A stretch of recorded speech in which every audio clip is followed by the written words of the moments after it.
angoscia a Vigonovo e Torreglia, dove due famiglie attendono il ritorno di due giovani, Giulia Cecchettin e Filippo Turetta, 22 anni, ex fidanzati.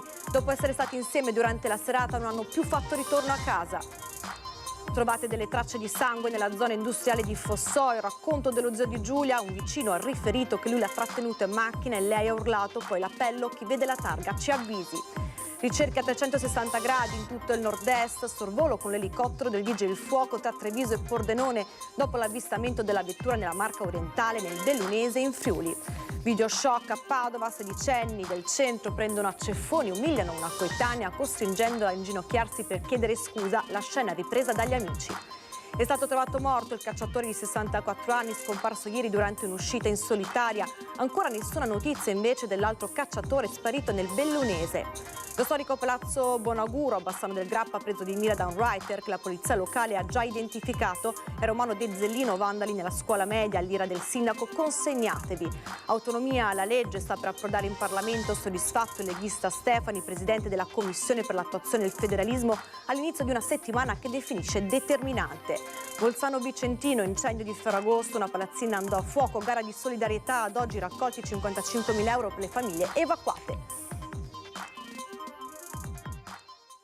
Edizione regionale dei nostri telegiornali, buonasera e ben ritrovati. Lo avete sentito dai nostri titoli in apertura, tante notizie di cronaca questa sera, ma intanto partiamo con il sondaggio della serata. La domanda è questa: crisi sanità, liste d'attesa rette RSA. Ha ragione Tosi, se siete d'accordo chiamate lo 0422 16 26 691, se invece non siete d'accordo uno squillo gratuito al 0422 16 26 690.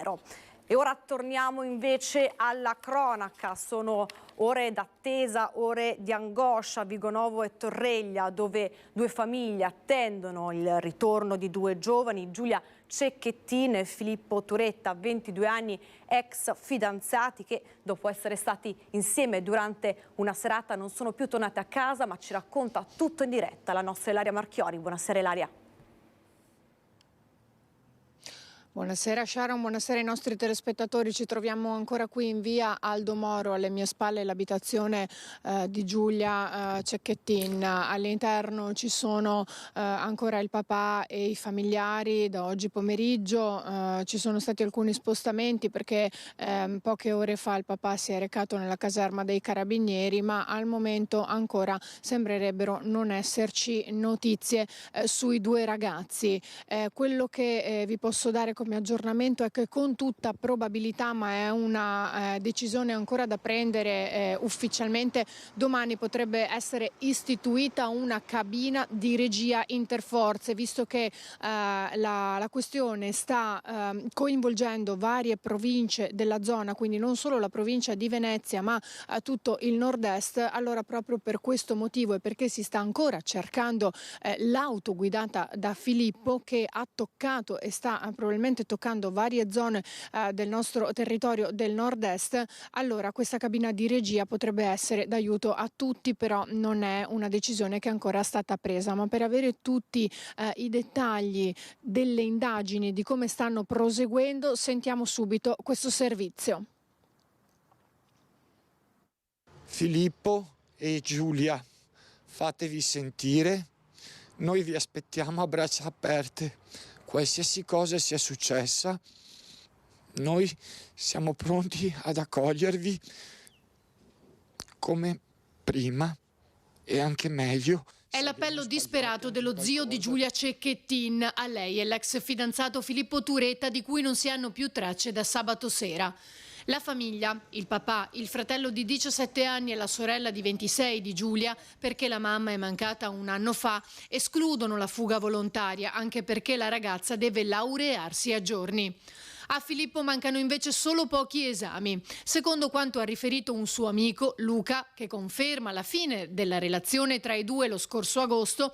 Il 22enne aveva sofferto per la rottura, ma sembrava essersi ripreso e i due erano rimasti in buoni rapporti, come conferma lo zio della ragazza. Erano rimasti amici e si frequentavano anche nell'ambito universitario, probabilmente anche si aiutavano un po' negli studi. Ultimamente Giulia aveva un po' abbandonato l'aiuto nei suoi confronti perché giovedì prossimo è prossima alla presentazione della tesi di laurea, c'era la festa organizzata. Sabato sera però, dopo essere stati alla Nave de Vero a Marghera, i due avrebbero litigato verso le 23:15 in un parcheggio di Vigonovo, poco distante dall'abitazione di Giulia in via Aldomoro. A 50 metri da casa, a quell'orario, una persona che stava fumando nel suo poggiolo ha sentito delle grida di dolore, di richiesta anche un po' di aiuto da parte di una ragazza. La macchina individuata sembra essere quella che sappiamo guidare Filippo. Sono stati chiamate le forze dell'ordine, ma la macchina si è dileguata, è una donnina di casa, si è presa l'incarico di seguire la sua famiglia oltre agli studi. Insieme alla nonna teneva in ordine la casa, la Sono ore di angoscia per le famiglie dei due ragazzi. Il papà di Filippo, accompagnato da un'altra persona, è stato ascoltato nel primo pomeriggio dai carabinieri di Teolo. I genitori, residenti in centro a Torreglia, si sono chiusi nel silenzio, mentre continuano le ricerche a 360 gradi. Il prefetto di Venezia ha attivato il piano per le persone scomparse e le ricerche dei carabinieri si stanno concentrando, oltre che in provincia di Venezia, anche nel Trevigiano e nel Pordenonese, dove sarebbe stata avvistata l'auto guidata da Filippo, grazie agli occhi elettronici dei dispositivi di lettura targhe installati in molti comuni. I vigili del fuoco stanno sorvolando la zona con l'elicottero, mentre i carabinieri hanno messo in campo anche i reparti speciali, unità cinofile e cani molecolari per la ricerca di persone del nucleo cinofili di Torreglia. Questa mattina il sopralluogo della Scientifica nella zona industriale di Fossò, poco distante da Vigonovo, dove sono state trovate delle chiazze di sangue.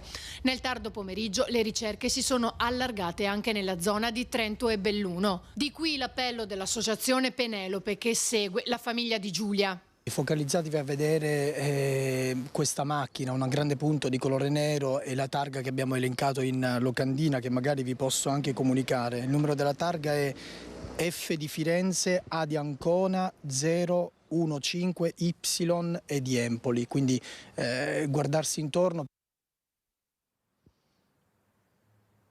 E per quanto riguarda proprio il bellunese, il sistema di Allert ha registrato il passaggio della vettura di cui abbiamo appena sentito la targa ieri verso le ore 12 all'altezza di Ospitale. Viaggiava in direzione nord, dunque verso Cortina, e gli investigatori propendono proprio per uno scollinamento verso Dobbiaco San Candido, quindi già in zona Alto Adige, come abbiamo sentito poco fa nel servizio.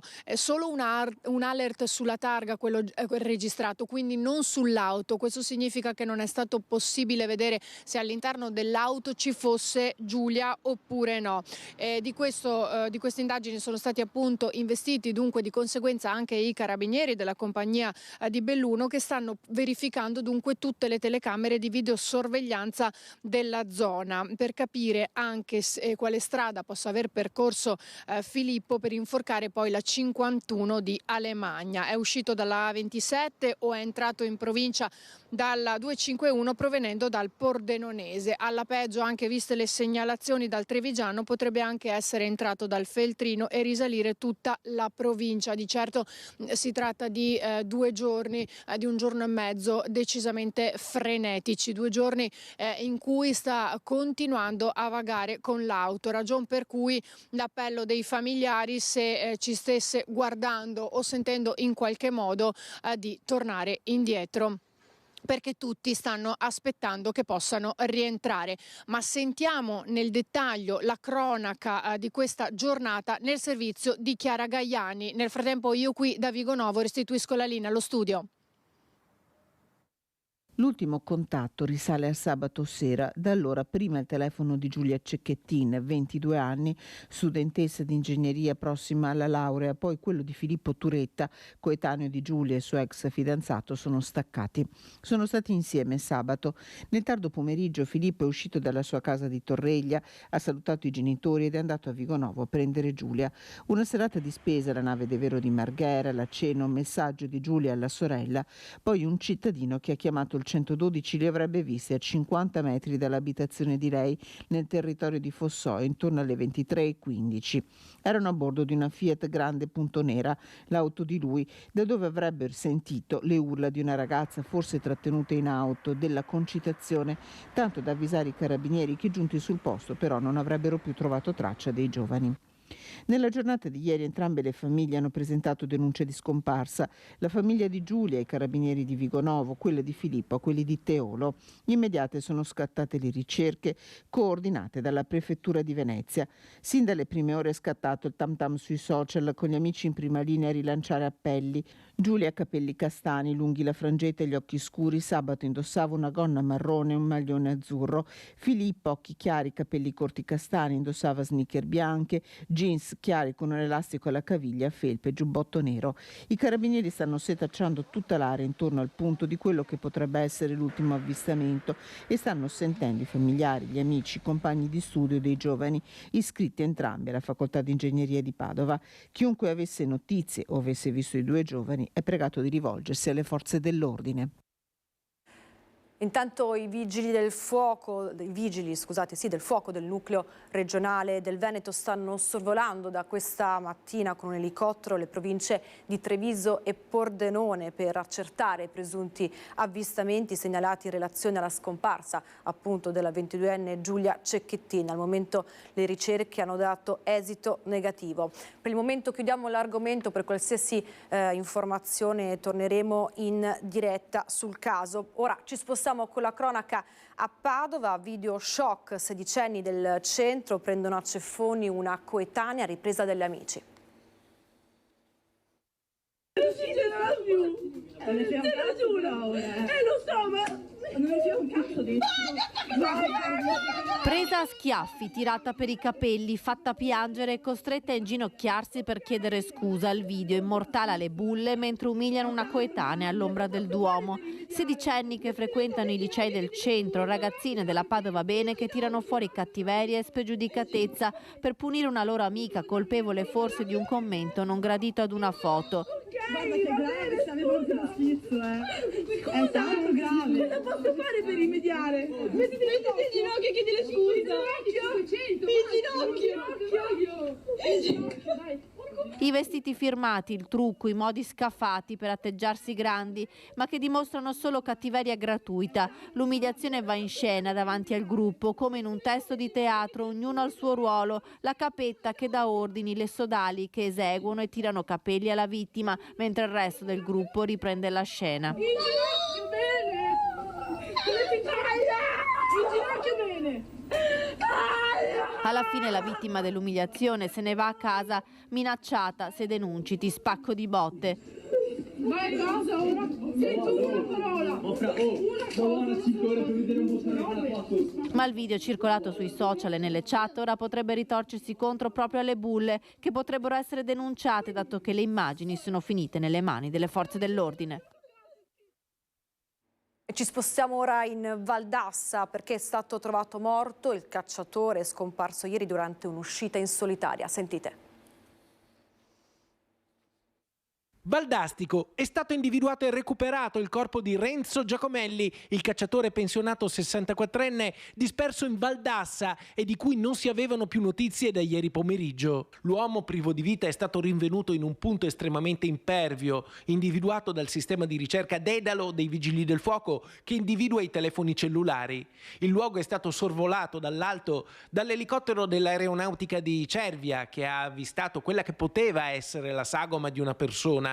Poco dopo è arrivata anche la conferma da parte delle squadre di ricerca che hanno visto il corpo in un dirupo.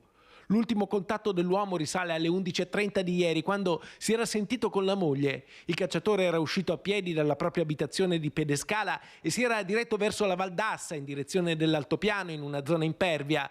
Verso le 6 del pomeriggio di ieri è scattata l'operazione di ricerca che ha coinvolto, oltre ai vigili del fuoco, anche la protezione civile di Valdastico con unità cinofile e carabinieri. Le ricerche, sospese alle 4 di notte, sono riprese alle prime luci dell'alba con i soccorritori di Asiago, Schio, Recoaro e Padova e con droni e unità cinofile. Verso mezzogiorno la conferma. Purtroppo il 64enne è stato ritrovato privo di vita. Una squadra dei pompieri e del soccorso alpino di Ersiero ha recuperato il corpo che adesso è a disposizione dell'autorità giudiziaria. E nessuna traccia di Doriano Gasperin, il 65enne di Limana, uscito nel primo pomeriggio di sabato ma è più rientrato. Droni e unità cinofile, l'elicottero dei Vigili del Fuoco e quello della Guardia di Finanza di Bolzano, dotato di un particolare dispositivo che intercetta le telefonate, e poi uomini a terra e in acqua, Vigili del Fuoco e Soccorso Alpino, specializzati nella ricerca dispersi in ambiente ostile, anche oggi impegnati a setacciare palmo palmo la vasta area pianeggiante che costeggia il Piave fra Pralorana e Cesa di Limana. Nulla. Di Doriano Gasperin, il cacciatore di 65 anni di Limana, uscito sabato attorno alle 2 del pomeriggio per una battuta di caccia, non c'è traccia alcuna. Il suo fuoristrada è stato trovato lì dove era solito recarsi, vicino alla cava di Praloran. Finestrini abbassati, effetti personali all'interno, portiere aperte, indizi che lasciano pensare che il 65enne non intendeva assentarsi né spostarsi molto. Eppure l'uomo, conosciuto a Limana anche per il suo impegno nel volontariato, non si trova. Un'ottantina di soccorritori ieri, altrettanti oggi, a fare la spola con il posto di comando avanzato dei Vigili del Fuoco e il centro mobile di coordinamento del soccorso alpino. Per il secondo giorno consecutivo, con il calar della sera, le ricerche sono state sospese per riprendere domani all'alba. Per tutta la nottata nella zona, Vigili del Fuoco e soccorso alpino garantiranno il presidio notturno. E con la cronaca ci spostiamo a Bassano, città imbrattata da un writer. Sentite. La lunga scia del vandalismo che ha colpito al cuore bassano inizia da qui, da queste scritte su Palazzo Bonaguro. E se è vero che le parole feriscono più di una spada, l'inciviltà è quella che dà il colpo di grazia. Palazzo Bonaguro, un pezzo di storia preso di mira da un writer già identificato dalla polizia locale che nella notte tra sabato e domenica ha imbrattato con 24 scritte spray la facciata dell'edificio di via Angarano. Un atto vandalico compiuto, in base a quanto filtra dagli uffici di via Matteotti, da un uomo solo sulla quarantina, italiano e non residente a Bassano. Lui sarebbe l'autore dello scempio che non ha colpito solo Palazzo Bonaguro, ma anche altri punti della città, prendendo di mira persino abitazioni private. Le lettere sulla facciata dell'edificio a pochi passi dal Ponte Vecchio sarebbero il nome d'arte del writer, anche se in questo caso usare la parola arte stona più che mai. E guardate, lo scempio continua, è davvero una lunga passeggiata sul Ponte Nuovo, una passeggiata fra l'inciviltà e il degrado. Dalle immagini raccolte, lo ribadiamo, sembra che l'autore abbia agito da solo, ma non si esclude del tutto la possibilità di un'azione coordinata. Nei pressi del Ponte Nuovo altre scritte sui cancelli, come queste, che hanno fatto arrabbiare e molto i residenti. Lei abita proprio qui e è stato vittima anche lei di un atto vandalico.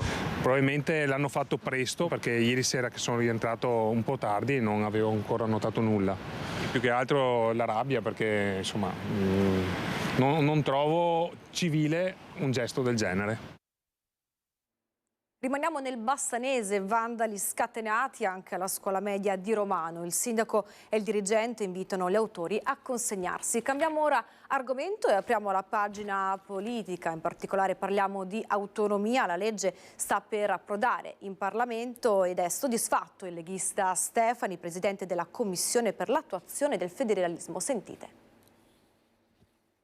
In questo momento noi stiamo andando ad approvare una legge che porterà più responsabilità, più efficienza, ma soprattutto modernità ad un paese, perché il federalismo è la direzione dei paesi moderni. L'autonomia arriva in Parlamento e il leghista Alberto Stefani, presidente della Commissione bicamerale per l'attuazione del federalismo, parla di passaggio fondamentale per il raggiungimento del principale obiettivo del Carroccio. Questa settimana sarà dato il mandato al relatore per appunto riferire in aula e quindi ci sarà il voto al Senato, un passaggio importantissimo perché è uno dei 2 passaggi in Parlamento, poi ci sarà il voto alla Camera e la legge quadro successivamente sarà legge, quindi siamo davvero ad un passo dall'approvazione e questo risultato davvero ci dà tanta soddisfazione. Soddisfazione che si scontra con la progressiva perdita di fiducia da parte dei veneti nella reale possibilità di concretizzare una legge che conferisca alla Regione maggiori poteri, eppure, dice Stefani, il traguardo è a portata di mano. In Veneti ci hanno creduto fino ad adesso, siamo stati in grado adesso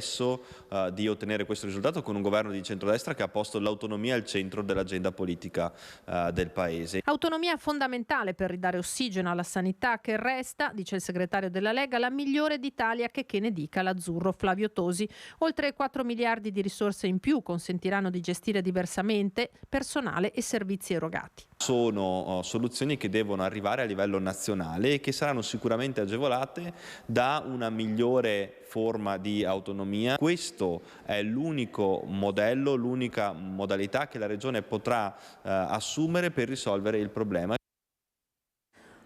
Ci spostiamo ora a Bolzano Vicentino. In primo piano un incendio di Ferragosto, un grave incendio. Una palazzina andò a fuoco e ad oggi sono stati raccolti 55.000 euro per le famiglie evacuate. La risposta c'è stata, è stata una risposta importante in questi 3-4 mesi che appunto sono passati da quel 15 agosto.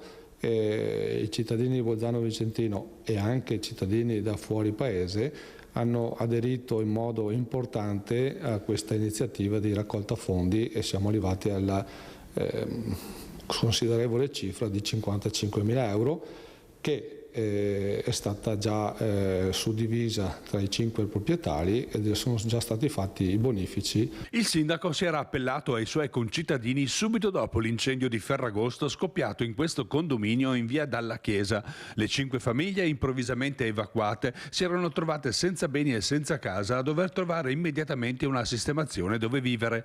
Per ripristinare lo stabile, dichiarato inagibile, ancora transennato e chiuso, serviranno almeno un paio d'anni, nella speranza poi che le assicurazioni coprano per intero le spese. Gli 11.000 euro a testa per ogni capofamiglia sono intanto un gesto concreto di generosità non scontata che i cittadini di Bolzano Vicentino hanno voluto offrire. Ci siamo messi tutti nei panni dei ragazzi, insomma io conosco anche una coppia che abita lì e ci siamo un po' tutti messi una mano sulla coscienza. Penso che il pensiero sia andato a tutti, anche chi non può magari economicamente aiutare, comunque il pensiero c'è stato. Sì, siamo assolutamente d'accordo. Sì, per tutti, anche per noi, anche per tutti, grazie. Che la popolazione abbia contribuito e sentito il bisogno di questi cose. Sì, in mezzo a momenti così, insomma, nessuno si è girato dall'altra parte. Esattamente, questo mi fa veramente piacere. Beh, ho caro che ha usufruito, dà una mano alle persone disagiate. Quindi è un bel segnale per il comune. Assolutamente, siamo anche orgogliosi di questo. Per questa edizione è davvero tutto, vi lasciamo ora le previsioni del meteo, grazie per averci seguito e una buona serata a tutti voi.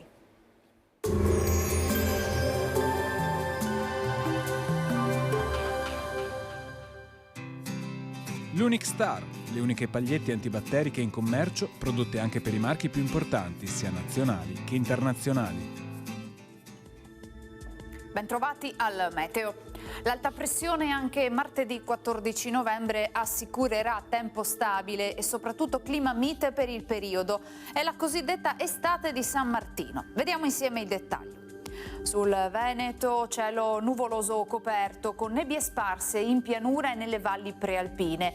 Nelle ore diurne avremo una parziale diminuzione della nuvolosità, specie sui monti, e in dissolvimento le nebbie. Non è esclusa poi anche qualche locale schiarita. Le temperature saranno in lieve aumento, minime sui 3-6 gradi, massime invece comprese tra 11 e 14 all'incirca. Ci spostiamo ora sul Friuli Venezia Giulia. Anche in questo caso il cielo risulterà piuttosto nuvoloso, come vediamo dalla grafica, con possibili locali nebbie mattutine in pianura e nelle valli. In tarda serata e nella notte probabili deboli piogge sparse. Temperature minime tra 5 e 10 gradi, massime sui 13-16 gradi. Infine diamo uno sguardo alla situazione del Trentino Alto Adige, dove non mancherà un'alternanza tra sole e nubi con isolate piogge sui confini più a nord. Temperature minime intorno ai 3 gradi, massime sui 17 all'incirca. Dal meteo di Antenna 3 per ora è tutto, grazie per l'attenzione e arrivederci.